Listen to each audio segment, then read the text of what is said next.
Hello, everyone. With the NBA Finals fully underway, I felt it was the right time, especially with the NBA draft coming up in a couple of weeks. The Toronto Raptors still up in the air in terms of what head coach they're going to hire or who they're going to hire for head coach. I figured I would do just a quick Ask Me Anything about the Toronto Raptors. Anything Raptors related, the offseason, the NBA draft, what might be happening. We're going to break that down right here.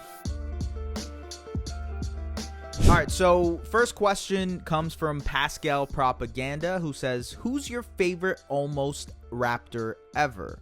I.e. a player they nearly drafted, traded, or signed. I mean, when you add drafted, that's difficult because I think I would lean towards Shai Gilgeous-Alexander because there was a tiny moment there for a second that they were going to draft SGA. I mean, you could say Giannis as well. That's probably another one that, rings a bell. But my personal favorite, I actually was talking to Samson about this earlier, Wesley Matthews. The Raptors nearly signed Wes Matt right out of Portland. Instead, he decided to sign with the Dallas Mavericks, and then that season ended up tearing his Achilles, and, nothing happened from there. But I loved Wesley Matthews in Portland. I love the celebration, the arrow celebration that he did. He was just everything the Raptors needed at that point from like a 3-and-D wing perspective. Obviously, they had DeMar Carroll and PJ Tucker and all those guys as well, but I would have loved if Wesley Matthews was a Raptor. That's my non-conventional pick, even though you could go SGA or Giannis or whoever, which is probably the right answer in this situation. Okay, let's see what else we got here. Okay, AC No Winter asked, FVV, Fred VanVleet was an embodiment of the Raptors season. Ups and downs like crazy. What do you think the future holds for him? Was this just a down year, beginning of a decline? Is that all-star stretch in 21-22 something he can do again on a winning team? Could he? There's a few ways to tackle this, okay? Can Fred VanVleet be that, like you mentioned, the all-star stretch that he had in 2021-2022? I think he can get there, but it's going to be taxing on his body. From a minutes perspective, from a usage perspective, I think Fred is a guy who has improved as a playmaker. He's obviously a great shot maker and pull-up shooter and catch-and-shoot player. He can play off ball. He can play on ball. I think that's a given. And in a context where that type of player works, it's going to thrive. You throw him on a contender tomorrow, he's going to be incredible. You put him on the Warriors, put him on the Lakers, heck, put him on this Nuggets team or this Heat team right now, and he will elevate their ceiling just because of the floor spacing that he provides, the defense, both off ball and on ball, depending on how healthy he is. I think he can legitimately do that for years to come.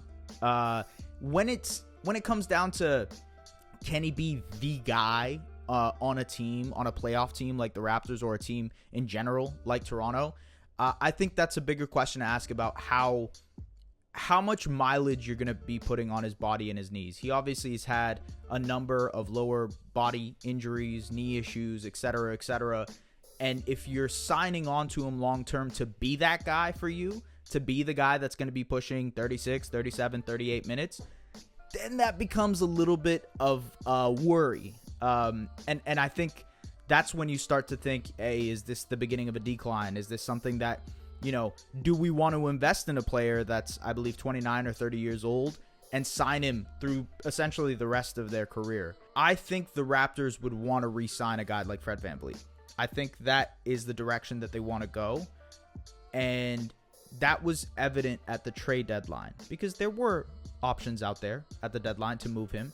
And if they expected him to walk in the summer, which could very well happen, they probably would have done something at the deadline, which makes me think they're pretty keen on keeping him. And I think, hey, if you can keep him on an affordable deal, whatever that might be for the people who are listening, whatever you think an affordable deal is, there's probably going to be something within the $27 to $30 million range for a guy like Fred. I think that's probably what's going to happen. Now, who knows? Who knows? Houston could go after him, Orlando, Detroit, whoever you want to say, as a Phoenix, as a potential suitor for Fred VanVleet. And like I mentioned off the top, those teams, he will help immediately. He has improved as a playmaker. He is obviously a great shooter. And I think that shooting is something that will get back to where he was. Yeah, I wanted to double check this. So career average wise, Fred shoots 38% from three. He's had multiple seasons where he's close to 40, but last season he shot 35%. That climbed back up towards the end of the year. He started to shoot better. The start of the year was really, really bad. And I think that was an indicator for how he's going to be throughout the rest of his career. Not the back and forth on and off stuff, but that he will probably be a consistent 38, 37, 39% three-point shooter, which is, and especially at a high volume, is in very elite company. All right, next question from Pull Up Trey. This is my guy. He asked, what shooters on the open market can they realistically sign? And by they, he means the Toronto Raptors. Okay, look, so for going off the assumption that they're running it back, that they're saying, hey, let's do this, let's re-sign all our guys and keep going forward. Maybe they let Gary Trent Jr. walk or trade him for something else. I think the assumption would be that they need to sign someone that's affordable. They don't have that much money available to them in order to be able to acquire some kind of great shooter on the open market. So let's look at the guys that might fit in that category. A guy who might work, who jumps off the page for me, is Seth Curry. Obviously is a phenomenal shooter, both from the free throw line and from behind the arc. He can get to his own shot. He can play within a system. I think that's a good, affordable kind of guy that you can go for, whether it be for the MLE or whether it be for something else, maybe smaller than that. But I think Curry would be a really, really good option. Another guy that comes to mind, although Trey probably doesn't think he's a shooter because we just had this discussion on Twitter, but Bruce Brown is a guy that could be interesting, not only because he has improved as a shooter, he's shooting a lot better this season, and he works within the Nugget system, which requires him to be a little bit more of a floor spacer, but he's an excellent cutter. He can move off the ball, and that's the type of guy that can work seamlessly next to a guy like Scotty Barnes. So if you're willing to spend that money, I think MLE plus a little bit might make sense for a guy like Bruce Brown. I imagine with the Nuggets being in the finals and him being a big part of what the Nuggets are, he will get retained. Another guy that jumps out to me, and maybe with the Lakers dealing with some financial troubles themselves and trying to work around the margins, is Lonnie Walker. He obviously had a great postseason with the Lakers. He helped them in that Warriors series. I mean, he saved them really in a couple of those games in that Warriors series. He's shown from the Lakers games that I've watched this regular season, he's shown that not only is he a guy who can score the ball, but he can shoot at a high level as well. He's athletic. He can get to the rim. I think in San Antonio, he showed what he can do defensively. He didn't show it as much in LA, in my opinion, but he's great at navigating screens. He can be a menace off ball, picking off passes. I really do like Lonnie Walker as a pick for the Raptors, as a guy who can be that MLE, maybe half the MLE. I'm not sure what amount would get you there in order to acquire a guy like Lonnie Walker, but he would be a great pick as well. This is a guy who might be a little bit more affordable, and especially, again, with the Warriors trying to duck the tax and avoid paying guys as much as possible. He played a pretty big role for them in the regular season and in the postseason this season as well. Dante DiVincenzo. He's a career 37% shooter on higher volume and efficiency than Bruce Brown. He shot 40% from three last year on 5 attempts a game. He's a guy who can space the floor for you. He is great within a system defensively. He does all the little things that I mentioned in terms of navigating screens. He's good on ball. He's quick with his feet. I think Dante would be a really, really great pick as well. So if I had to rank these guys, I would probably say Bruce Brown is my number one. I think I would go Lonnie Walker second, and I would go Dante third. And then from there, you can say Seth Curry. All right, Rory asked, what is your starting 5 of potential draft prospects for the Toronto Raptors? I think this is pretty straightforward for me. I love Bilal Coulibaly. I really like Kobe Buffkin.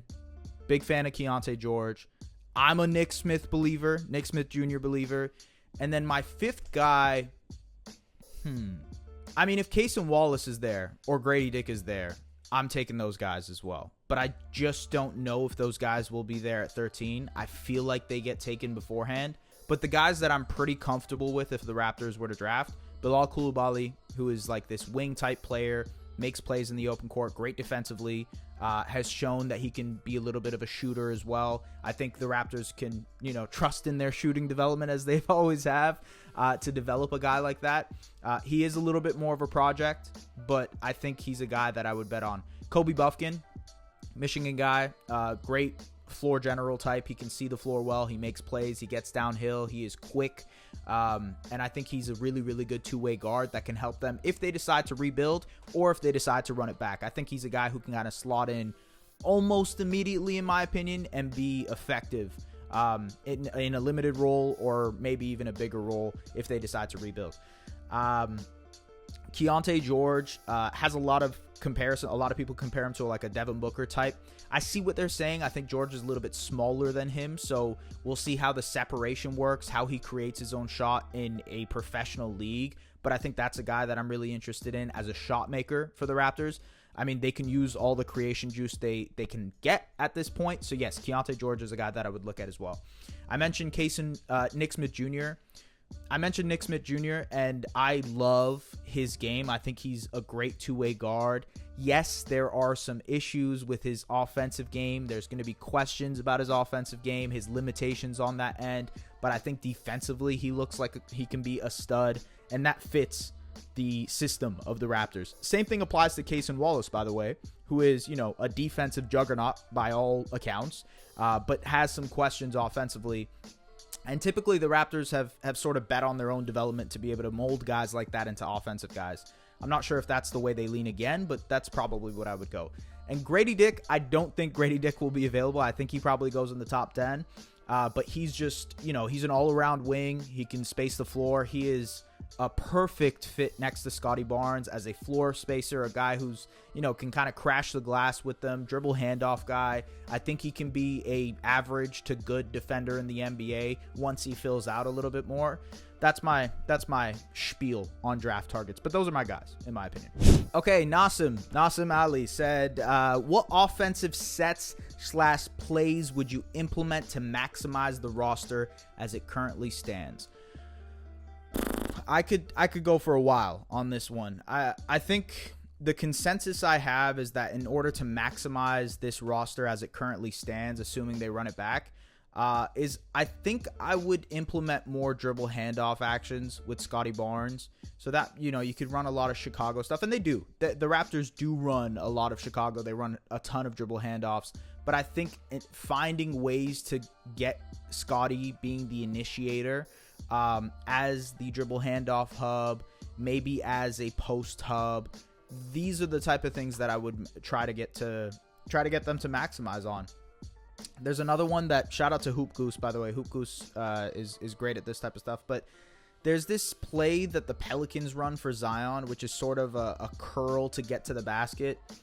It's not a split action to get him going downhill, but there is like this veer screen. I'm not sure what the exact terminology is, but they do something that where they sort of get Zion to start at the 3-point line near the corner, and then they'll set a screen and Zion will cut and curl in. And I think getting easy buckets for a guy like Pascal Siakam, Scotty Barnes, where they are able to be a cutter and get in that way and kind of already have downhill momentum going up, I think that's the way to go. Those are the ones that pop up to me. But hey, let me know in the comments if you guys have any others. Okay, my guy Samson asked me to watch Masai's professional tape, then give a scouting report on his game. I scoured. I looked everywhere on the internet. ASMR version. I looked everywhere on the internet, okay? Every single place I could find. I searched British news. I searched Nigerian news to see if there was any footage at all of Masai Ujiri playing basketball. There isn't. There's a couple pictures. Here you go. This is how Masai Ujiri looks when he played basketball back in the 90s. But I do have a scouting report. I do have a bit of a scouting report because when he played for the Solent Stars in the 1997-1998 season, there was a lot of stuff that was mentioned about Masai Ujiri, and I will read that to you guys now. So the only thing I'll say is here it says Masai is a bucket, okay? Every time they mention, they're like, okay, look, the Solents got the cushion to win the lead. Irish scored 33. Ujiri scored 22. They welcome back Masai Ujiri, who scored 24 points with a final alley-oop basket. Okay, he could get up a little. He could get up a little. Salant opened their box of tricks to pull further away in the second half with Masai Ujiri, Craig Metcalf, and Alan Cunningham all sinking spectacular dunks in the 106-84 win. Okay, he was getting up there then. Like I could see a lot of dunk situations for Masai Ujiri. Oh, this is a pretty cool excerpt. Okay, look, Solant's next away match was at Swindon Sonics. A large number of Solent fans took the trip to Swindon. In part, this was to be present in the final game of Masai Ujiri. The popular Nigerian player had accepted an offer from a Belgian club to help them in the end of their season championship playoffs. He had refused a similar offer some weeks before, but the Belgians had then increased it. Ujiri was given a large ovation by the team's followers when he was submitted 5 minutes before the end of the game, which Solent won 97-77. So he was a bucket getter, a guy who could score, a guy who could dunk, apparently. That's your president of basketball operations for the Toronto Raptors, ladies and gentlemen. All right, the Matthew T said, how different would this Raptors team be today if we had taken Desmond Bain instead of Malachi Flynn? Sorry, this one still stings. Obviously, Malachi, great friend of mine. No, but he's a very cool dude. I wish him the best. I think he does have a lot of basketball left to contribute. And, maybe in a new environment where he's given more leeway, I think his game could potentially thrive. I really do. I think Malachi, if he was given an opportunity, can be in a spot where, there's more pick and roll actions, guys who can be better screen setters that can open the floor for him. I think he will be a professional basketball player for a very long time. Desmond Bain, however, is looking like an all-star. Is looking like a guy who's going to be the third or fourth or second option potentially on an NBA championship team one day. And yeah, that sucks. There's no denying that. And on top of that, Desmond Bain is one of the best shooters in the NBA. And what do the Raptors desperately need right now? Shooting. Just across the board, that is exactly what they need.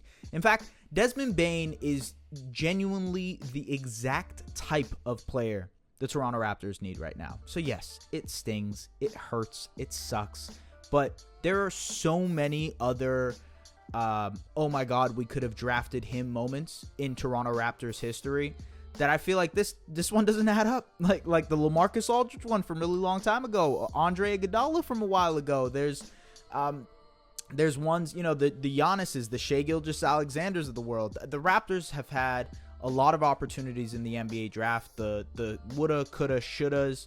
It's hard to hold that with too much weight. It does get interesting though, because it's a bit of a snowball effect. So now, you miss out on a draft pick, you miss out on a couple of draft picks, you give up a couple of draft picks in order to acquire some players. And now there's a snowball effect where your asset depleted, where you don't have the talent pool that you had once before.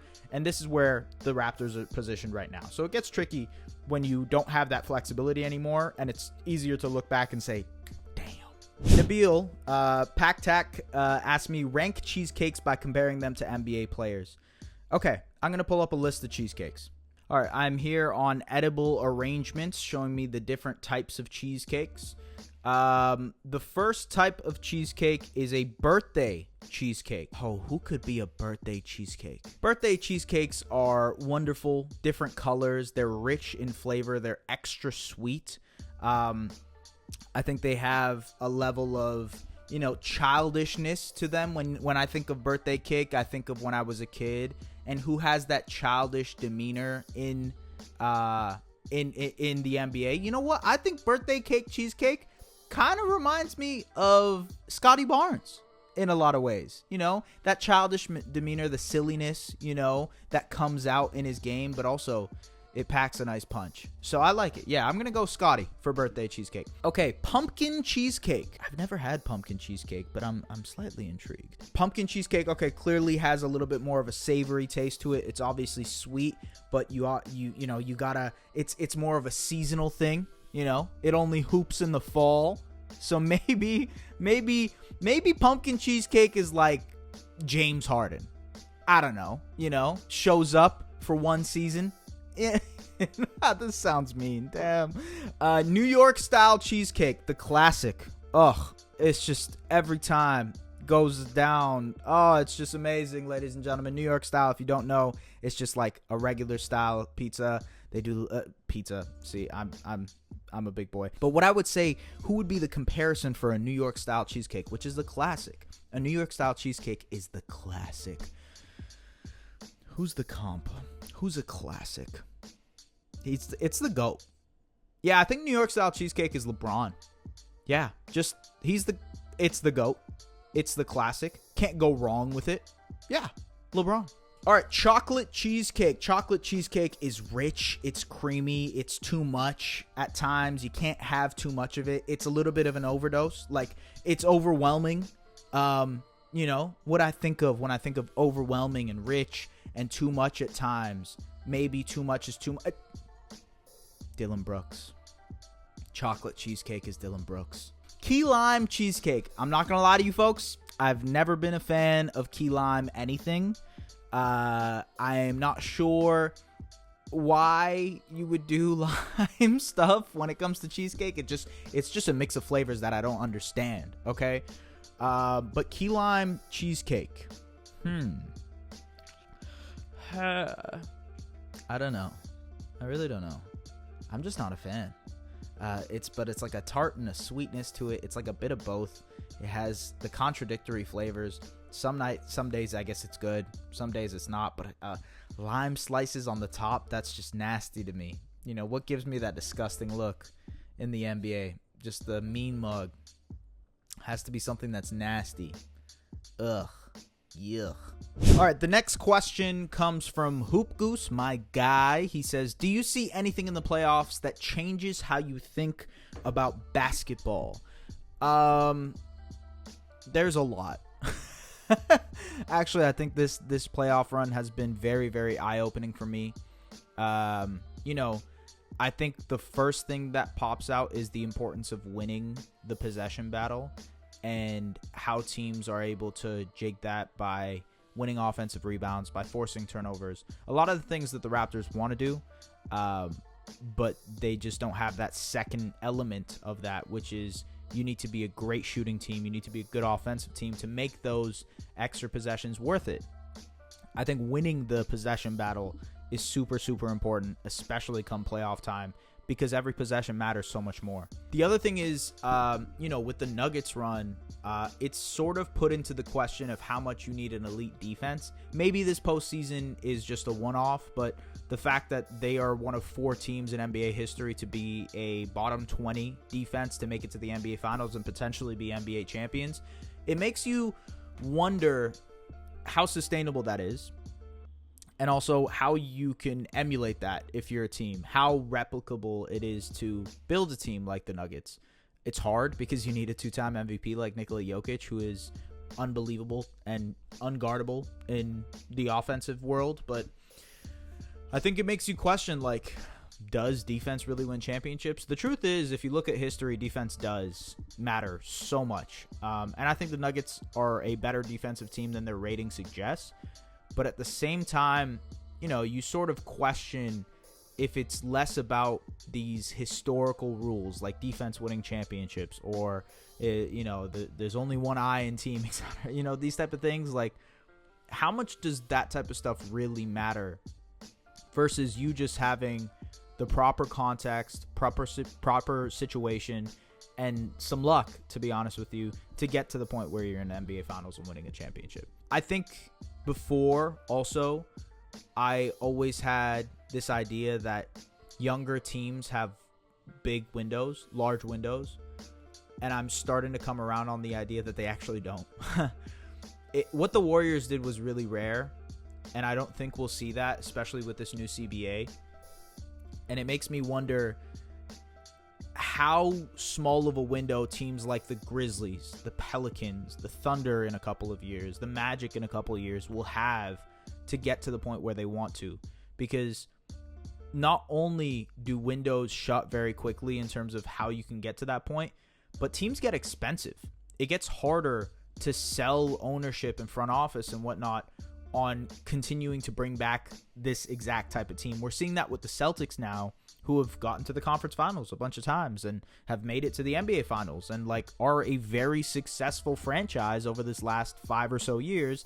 And yet there's still questions about, hey, are they going to run this thing back? Are they going to just not do anything and continue this because it feels like a fool's errand? But it isn't.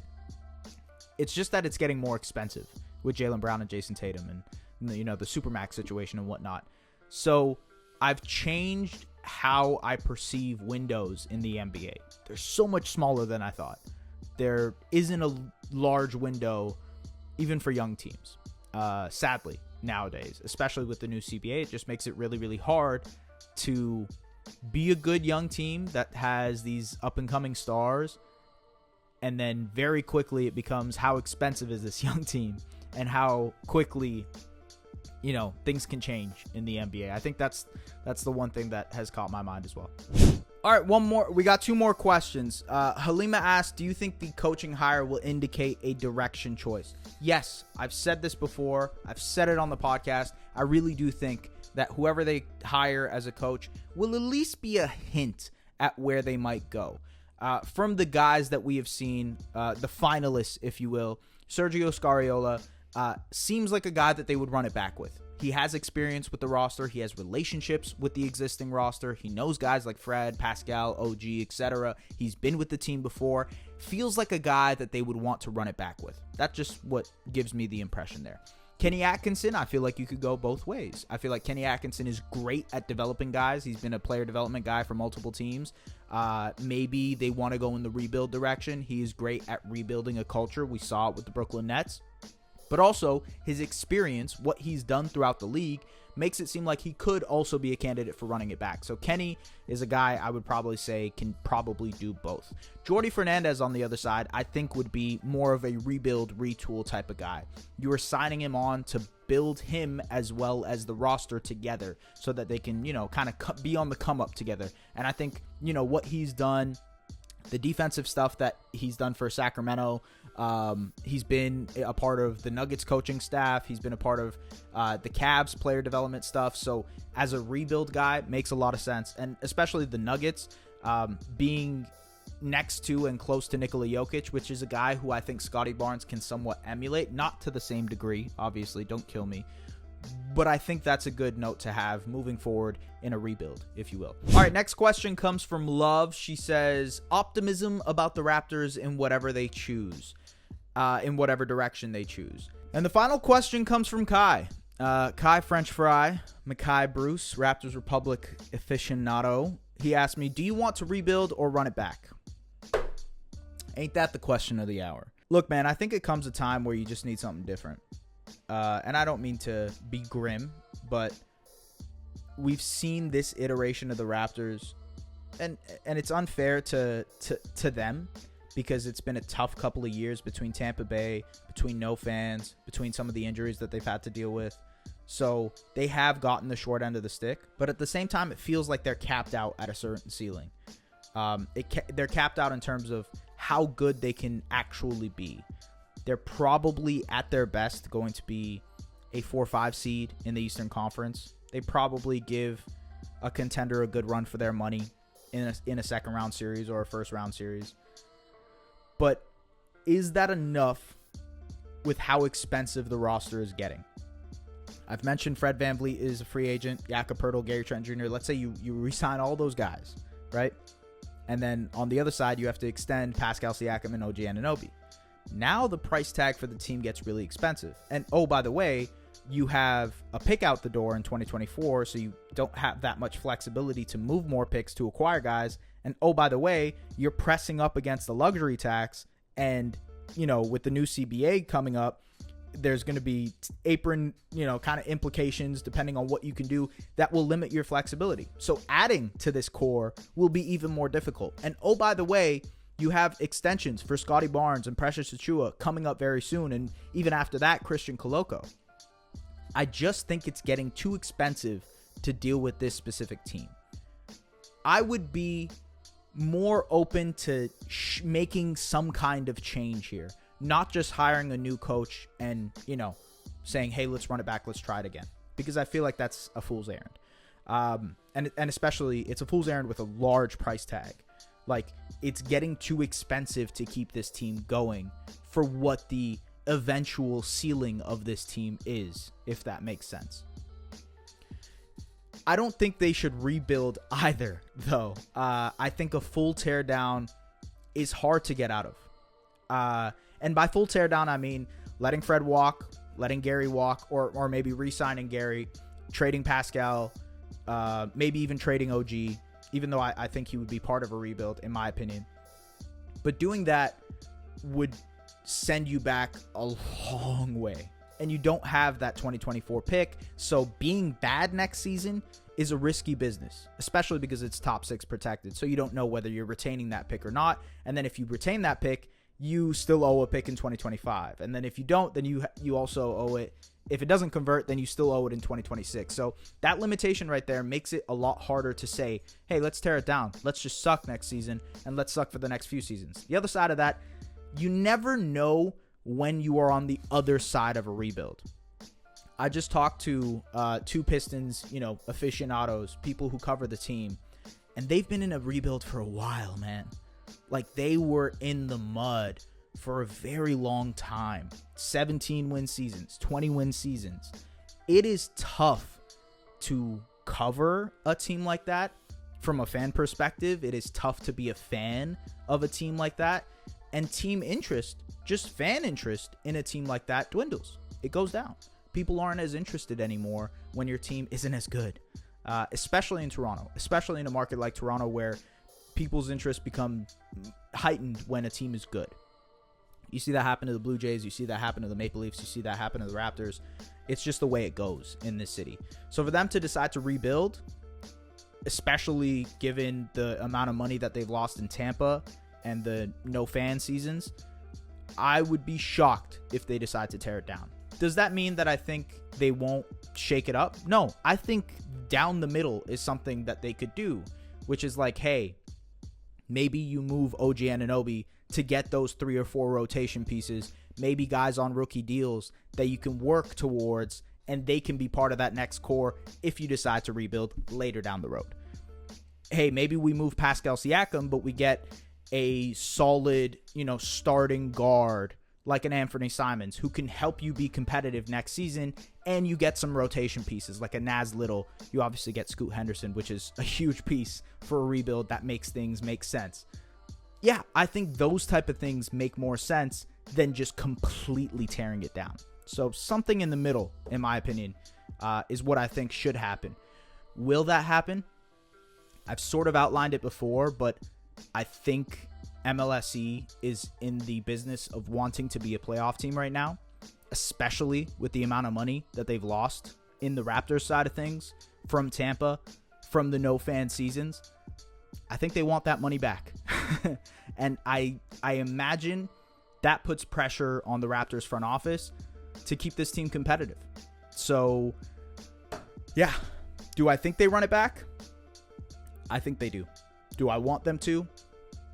Probably not. Thank you very much, everybody, for sending over questions. This was a really, really fun thought exercise to get more questions. Hey, I hope to do this again. And if you guys are interested, maybe I will. So thank you. Appreciate it. Peace out.